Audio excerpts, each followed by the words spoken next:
everybody. Welcome to the Skordle State Championship Preview Roundtable. My name is Michael Swisher, sitting alongside Coach John Hardaway of the Cashin Wildcats and longtime Coach Randy Turney, as we're going to look at the 4A brackets here.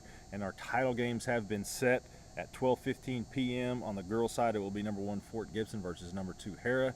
Then in the nightcap, 9:15 p.m. Saturday at State Fair Arena, it's going to be number 1 Fort Gibson, sound familiar, against number 3 Kingfisher. And Coach Turney, the game that we just saw wrap up here, Fort Gibson knocked off number 2 Tulsa Central 62-58, which is my pick to win it all.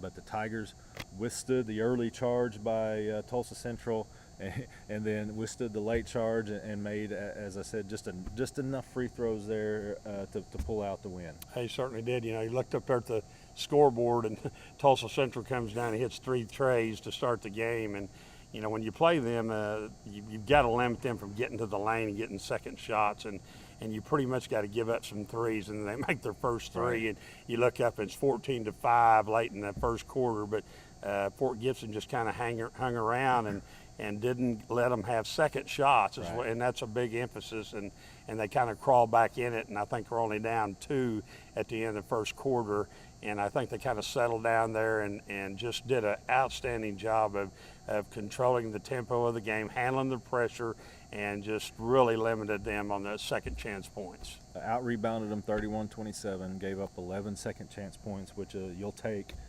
against a team like Tulsa Central, and held Elijah Landrum, the SMU signee, to 11 points on 4 of 16 shooting, whereas the Tigers, again, just one loss on the season as they lost to Victory Christian in the area final, as both teams were trying to get to the state tournament undefeated. What a story that would have been. But the boys are having to settle right now for just a 29-1 record. But they got 15 points from Jay Shepard, Carson Calavan with 16 points, Rico Ibarra with 17. Kyle Dortch didn't have his normal output, but he did. He missed 2 free throws late, but he got the long offensive rebound, which probably preserved that win as they went ahead and knocked down a free throw there to get that 4-point edge. He had 6 points and 8 boards. So it's Fort Gibson. Before last year, they'd never been to the title game.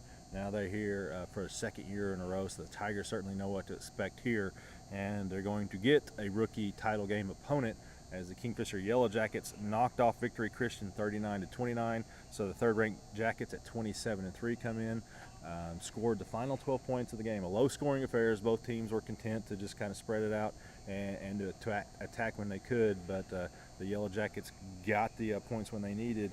And when you look at Kingfisher, one of the first things you think about is Jet Sternberger, and he came up big with 21 points for the Jackets, who under Coach Jared Reese, his first trip to the state tournament. I know he's a coach you know well, but now he's got the Yellow Jackets in the title game for the first time ever. Yeah, Coach Reese done a phenomenal job with this group of guys.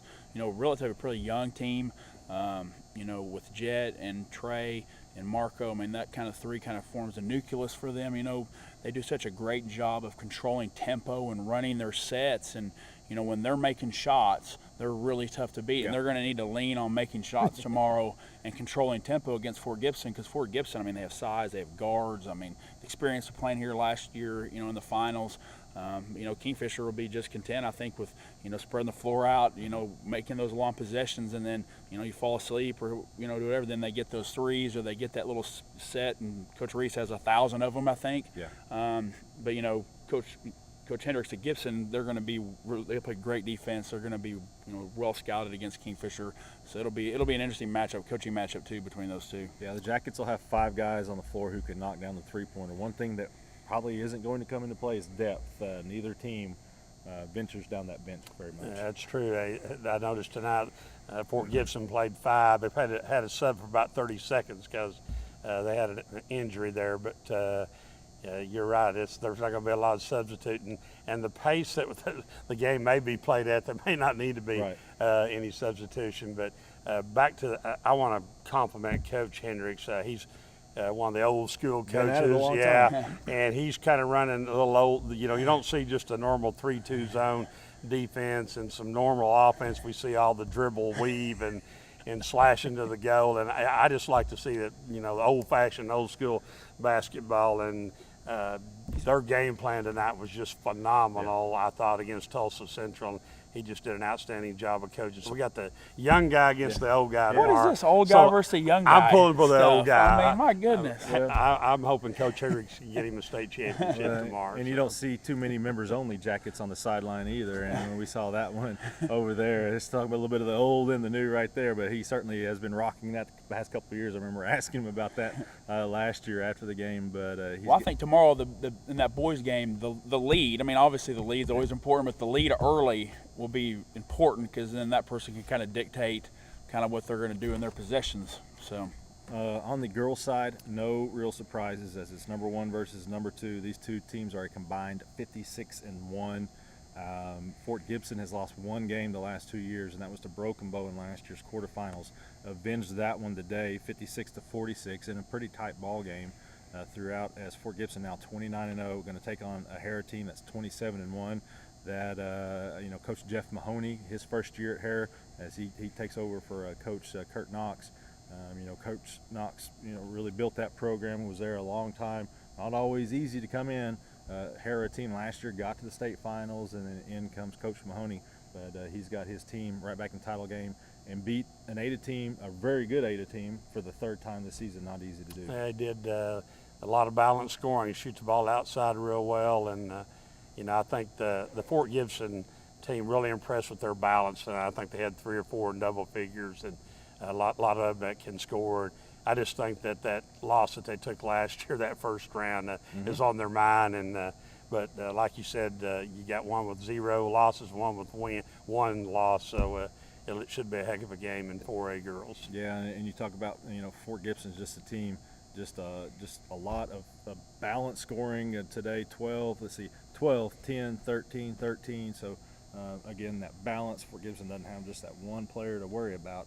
And when you've got to worry about 3 or 4, it makes it much harder on that defense. It does. Instead of a team that just has 1 scorer, 2, when you get to 3, 4 balance scoring, like Coach said, like you're saying, it becomes really difficult in your defense on, trying to pick and choose. You got to just kind of stay balanced, and then those players take advantage of it. And I know, Fort Gibson, like you said, losing last year in the quarterfinals is as much tradition as that program has with a lot of the same girls. That once they got home, they probably had on their bulletin board to get right back here, tomorrow, to get back in this finals where they thought they should have been last year. Yeah. And I bet they come out of the gates, with a lot of fire and passion tomorrow. Another amazing stat for Fort Gibson for the girls. This is their 13th consecutive trip to the state tournament. Certainly a tremendous run for Coach Jerry Walker's squad. I took it easy on you in 3A. I'm making you make picks in 4A. Who wins Fort Gibson and Hara on the girls' side? I'll take Fort Gibson on the girls. Coach, you going with Fort? I'm taking Fort Gibson. We know who you're pulling for with the boys. I've got the old school Fort Gibson Tiger I'll go Kingfisher boys. County on the boys. Oh, wow. How about that? Wow. Coach Hardaway sticking Put some pressure on Coach Reese. In Kingfisher County, as he said, Coach Jared Reese, in his first trip, trying to get a state championship for the Kingfisher boys. That's going to do it for the 4A preview. Again, the girls 12:15 p.m., the boys at 9:15 p.m., and that will wrap up. That will be our last state championship game of 2017, and that's going to do it for our 4A preview. My name is Michael Swisher. This is Coach Hardaway and Coach Turney. We'll see you at State Fair Arena.